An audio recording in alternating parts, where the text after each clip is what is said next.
இந்த மேடையில இருக்கிறவங்க மட்டும் தலைவர்கள் இல்ல, இந்த மேடைக்கு கீழே இருக்கிற நீங்க ஒவ்வொருத்தருமே தலைவர்கள் தான். இத முதல்ல நீங்க உணரணும் ஃபர்ஸ்ட். ஏன்னா இப்ப நம்ம வந்து முக்கியமான காலகட்டத்துல இருக்கோம், தேர்தல் காலத்துல. இன்னைக்கு எஸ்ஐஆர்ன்ற ஒரு விஷயம் வந்து நம்ம எல்லாருமே நம்ம பூத்ல போய் வேலை செஞ்சுட்டு இருக்கோம். அது ரொம்ப முக்கியமான வேலை. தயவு செஞ்சு அந்த வேலையை BLA 2 இருக்கிற எல்லாருமே அதை டெய்லியுமே ஃபாலோ பண்ணி நம்மளுடைய பூத்ல அந்த வேலையை நம்ம செஞ்சு மக்களுக்கு சிறப்பான வந்து ஒரு வாக்காளர்கள், அதாவது பீகார்ல நம்ம ஜெயிச்சதுக்கு முக்கியமான காரணம் அங்க இருந்த 60,000 வாக்குகள் வந்து 60 லட்சத்துக்கு மேற்பட்ட போலி வாக்காளர்கள் அங்கிருந்து நீக்கப்பட்டிருக்காங்கன்னு சொல்றாங்க. அதே மாதிரி நம்ம தமிழகத்துல களை எடுத்தோம்னா இன்னைக்கு நமது தேசிய ஜனநாயக கூட்டணி தான் வெற்றி பெறும். இதுல எந்த மாற்று கருத்துமே கிடையாது. அதை களை எடுக்கிறதுக்காக தான் இந்த SIR.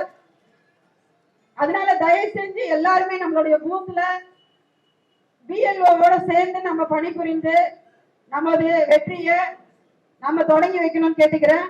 அது மட்டும் இல்லாம இது அணி பிரிவு 30 இருக்குன்னு அண்ணா சொன்னாங்க. அதே மாதிரி அணிகள் வந்து 7 அணிகள் இருக்கு. பிரிவுகளோட பிரதிநிதிகள் மாநாடு வந்து நவம்பர் 29 நடக்குது. அதே மாதிரி அணிகளோட பிரதிநிதிகள் மாநாடு டிசம்பர் 2nd வீக்ல வைக்கிறதா சொல்லியிருக்காங்க. டேட் இன்னும் பிக்ஸ் பண்ணல. அதுக்கு நம்ம எப்படி தயாராகணும்? மாவட்ட நிர்வாகம், மண்டல் நிர்வாகம் எல்லாமே பூர்த்தி செஞ்சு வச்சு அந்த பிரதிநிதிகள் மட்டும்தான் அந்த கூட்டத்துக்கு அழைப்பு. நிர்வாகிகள் மட்டுமே கலந்து கொள்ள போறாங்க. அந்த அணிகளோட நிர்வாகிகள் கூட்டத்துக்கு எல்லா அணியும் தயாராகுமாறு அன்போடு கேட்டுக்கொள்கிறேன். அது மட்டும் இல்ல,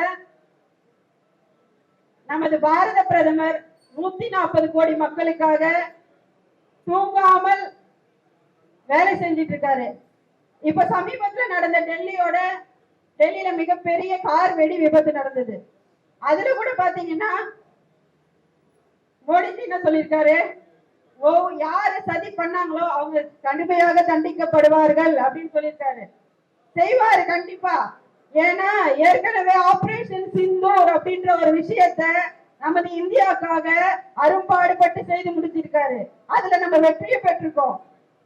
நம்மளுடைய இந்திய தாய்மார்களுடைய குங்குமத்தை அழித்த பாகிஸ்தான் தீவிரவாதிகளை ஆபரேஷன் சிந்தூர் அப்படின்ற ஒரு பேரு, அதாவது ஆபரேஷன் சிந்தூரம், அதாவது பெண்களுடைய திலகத்தை அழித்ததுனாலேயே அதற்கு ஆபரேஷன் சிந்தூர் என்று பெயர் வைத்து அந்த ஆபரேஷனை வெற்றிகரமாக முடித்து இன்னைக்கு பாகிஸ்தானுடைய தலைநகரத்தையே தகர்த்து பயந்து ஓட வச்சது நமது பாரத பிரதமர் நரேந்திர மோடி அவர்கள். அவருடைய கனவு என்ன? அடுத்தபடியாக தமிழ்நாட்டில் நமது பாஜக ஆட்சியை பிடிக்க வேண்டும் என்பது இப்போ நேற்று கூட சொல்லியிருக்காங்க. இதை மனதில் கொண்டு நமது அனைவரும் நமது பூத், நம்ம மாநிலத்துல இருக்கலாம், மாவட்டத்துல இருக்கலாம், என்ன பொறுப்புல தேசியத்துல கூட இருக்கலாம், நம்ம பூத்தை நம்ம வெற்றி பெற செய்ய அனைவரும் பூத்தில் கடுமையாக உழைக்க வேண்டும் என்று கேட்டுக்கொள்கிறேன். திறனற்ற திமுக அரசு இந்துக்கள் கிட்ட வாக்கு கேட்க எந்த ஒரு தார்மீக அடிப்படை உரிமையும் இல்லை. இதை நீங்க மக்கள் கிட்ட கண்டிப்பா கொண்டு செல்லணும். ஏன் அப்படி சொல்றேன்னா, இந்துக்களுடைய எந்த பண்டிகைக்கும் வாழ்த்து சொல்லாத ஒரு கேவலமான ஒரு திமுக அரசு இந்துக்களிடையே வாக்கு கேட்டு வரக்கூடாது. இந்துக்களுடைய வாக்கு 1% கூட திமுகவுக்கு போகக்கூடாது. அதை நம்ம வந்து மக்கள் கிட்ட கொண்டு போய் சேர்க்கணும். ஏன்னா இந்துக்கள் பண்டிகை, இப்ப வந்து முஸ்லீம் பண்டிகைக்கு வாழ்த்து சொல்றீங்க, ஏன் இந்துக்கள் பண்டிகைக்கு வாழ்த்து சொல்ல மாட்டேன்றீங்க? அவ்வளவு அடம் என்ன? அப்ப சூடு சொரணை இருந்தா நீங்க என்ன பண்ணணும்? இந்துக்கள் கிட்ட வாக்கு கேட்க கூடாது. கரெக்ட் தானே? சூடு சொரணை இருந்தா திமுக அரசு இந்துக்கள் கிட்ட வாக்கு கேட்டு வராதீர்கள். இத ஒவ்வொருத்தரும், இங்க இருக்கிற ஒவ்வொரு தலைவர்களும் பொதுமக்கள் கிட்ட கொண்டு போய் சேருங்க. நேற்று பீகார்ல ஒரு ரீல்ஸ் பாக்குறேன். பிரசாந்த் கிஷோர் அவர்கள் குங்குமம் வச்சிருக்காங்க ஒரு மகளிர், அதை அப்படி கொஞ்ச நேரத்துல அப்படி தொடச்சிட்டு போறாரு. இன்னைக்கு அவரோட நிலைமை என்ன? பீகார்ல மான ரோஷம் உள்ள மக்கள் இருக்காங்க, இங்க தமிழ்நாட்டிலையும் அதே மக்கள் இருக்காங்க. நம்ம அவங்க கிட்ட கொண்டு போய் இந்த விஷயத்தை சேர்க்கணும்ன்றத இந்த நேரத்துல சொல்லிக்கிறேன்.